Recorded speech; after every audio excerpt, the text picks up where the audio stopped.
Hi everyone.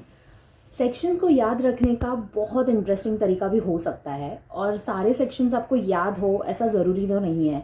ठीक है ना, रट कर याद रखना बिल्कुल भी सही नहीं है बिकॉज वो आपको लॉन्ग टर्म के लिए याद नहीं रहेगा। और अगर आपको सारे सेक्शंस याद नहीं भी रहते हैं तो कोई बात नहीं, आप प्रैक्टिकली जब इम्प्लीमेंट करोगे तो आपको बार बार उन सेक्शंस पर काम करना पड़ेगा, तो आपको याद हो ही जाएंगे। बट जब बात आती है एग्जाम्स को लेकर याद करने की तो हाँ, वहाँ पर इम्पॉर्टेंट है बिकॉज एग्जाम्स में तो हमको कोट करना है, कई कई जगह पर तो इम्पॉर्टेंट हो जाता है कोट करना सेक्शंस, बिकॉज कुछ सेक्शंस बहुत इंपॉर्टेंट होते हैं। तो सेक्शंस को इम्पॉर्टेंट जो ज़्यादा है उनको याद रखना कैसे है, तो मैं आपको मेरे अकॉर्डिंगली बताती हूँ कि मैं कैसे याद रखती थी। मैं उनको बहुत इंटरेस्टिंग वे में याद रखती थी बिकॉज मैं जब पढ़ती थी तो मैं ऐसे पढ़ती थी कि मैं किसी को पढ़ा रही हूँ।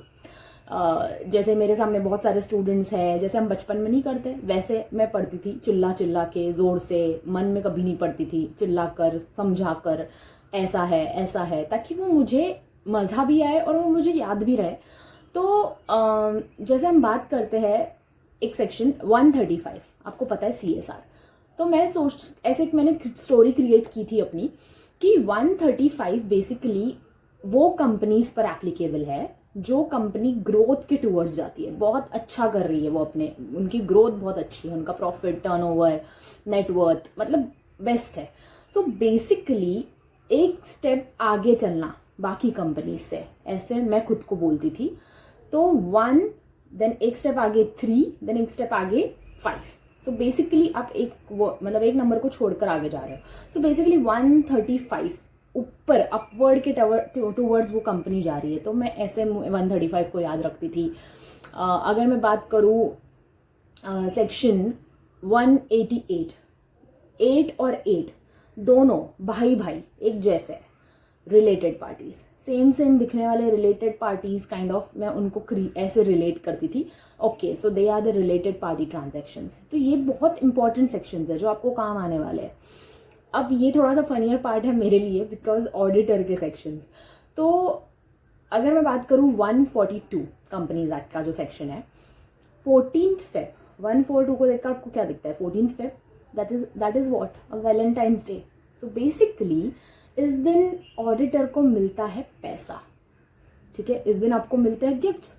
अगर आप रिलेशनशिप में हो या आपके फ्रेंड्स है, फ्रेंड्स भी देते हैं गिफ्ट, ऐसा ज़रूरी नहीं कि आपको रिलेशनशिप में ही जाना होगा वैलेंटाइंस डे पे। तो jokes apart, but the thing is कि सेक्शंस याद रखने पर फोकस रखो।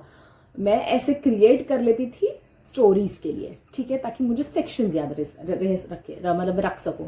सो बेसिकली उस दिन आपको रेमरेशन, आपको गिफ्ट्स मिलते हैं। अब बात होती है 143 की।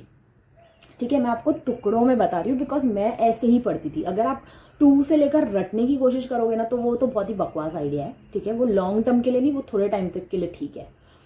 सो 143 बेसिकली रिस्पॉन्सिबिलिटीज, ड्यूटीज, राइट्स की बात करता है। तो आप जब अब फंस चुके हो रिलेशन में तो आपकी कुछ रिस्पॉन्सिबिलिटीज है। अगर आपके फ्रेंड्स भी है तो आपकी कुछ रिस्पॉन्सिबिलिटीज है, आपकी कुछ ड्यूटी है जो आपको पूरी करनी है। फिर बात आती है कि ड्यूटी है, इसका मतलब ये नहीं, रिस्पॉन्सिबिलिटी है, राइट्स दिए हैं, पावर्स दिए, इसका मतलब ये नहीं कि तुम कुछ भी कर सकते हो। नहीं, रिस्ट्रिक्शंस भी है तुम्हारी सर्विसेज पर। कहाँ पर लिखा है? 144। सो 142, 143, 144, समझा? 141 अगर आप देखोगे तो वो एलिजिबिलिटी की बात करता है, क्वालिफिकेशंस की बात करता है। तो हम ऐसे ही किसी को दोस्त नहीं बना लेते, ऐसे ही हम किसी के साथ रिलेशनशिप में नहीं चले जाते, ऐसे ही हम किसी से शादी नहीं कर लेते। हम जानते हैं, समझते हैं कैसा है, सही है, नहीं है। सो 141 एलिजिबिलिटी, आर यू एलिजिबल? ऐसे ऐसे मैं याद रखती थी और मैं आपको अभी बोल पा रही हूँ बिकॉज मुझे अब वो बुक में जाकर देखने की ज़रूरत नहीं पड़ती, बिकॉज मैंने उसको एक स्टोरी से कनेक्ट करके रख लिया है। आपके दिमाग को स्टोरीज बहुत अच्छे से याद रहती है। आपके पास कोई बेस्ट तरीका है, आप मुझे बता सकते हो, कोई प्रॉब्लम नहीं है। मैं सिर्फ मेरा एक्सपीरियंस बता रही हूँ, वो भी मुझे किसी ने क्वेश्चन पूछा था, सो आई थॉट कि मैं शेयर करती हूँ। सो मेरे अकॉर्डिंगली अगर आपको सेक्शन आता है तो 100% आपको अच्छे से याद है तो आप लिख कर आओ, नहीं आता है तो प्लीज़ बिल्कुल होशियारी मारकर लिख कर मत आना पेपर में उसको।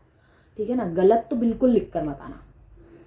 This is what I use to do and मुझे लगा कि मैं आपसे शेयर करूँ। आई होप आपको ये वीडियो इन्फॉर्मेटिव लगा होगा। एंड अगर आप भी ऐसे कोई तरीके आपके पास है तो आप प्लीज़ कमेंट सेक्शन में शेयर करना। Thank you so much for listening and keep going, keep shining and keep smiling, very important.